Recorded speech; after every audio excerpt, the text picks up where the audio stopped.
அன்னை தெரேசாவுக்கு புனிதர் பட்டம் வழங்கப்படுவது இந்தியாவுக்கு பெருமையான விஷயம் என்று முதல்வர் ஜெயலலிதா தெரிவித்துள்ளார்.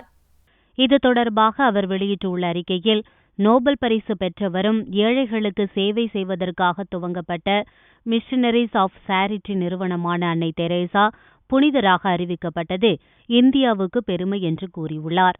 1994 ஜனவரி 20 அன்னை தெரேசா தன் வீட்டிற்கு வந்து தனக்கு ஆசி வழங்கியதை நினைவு கூர்ந்துள்ள அவர், 1994 மார்ச் 9 சர்வதேச மகளிர் தின விழாவிலும் கலந்து கொண்டது தன் வாழ்வில் மறக்க முடியாத நிகழ்வாகும் என்றும் குறிப்பிட்டுள்ளார்.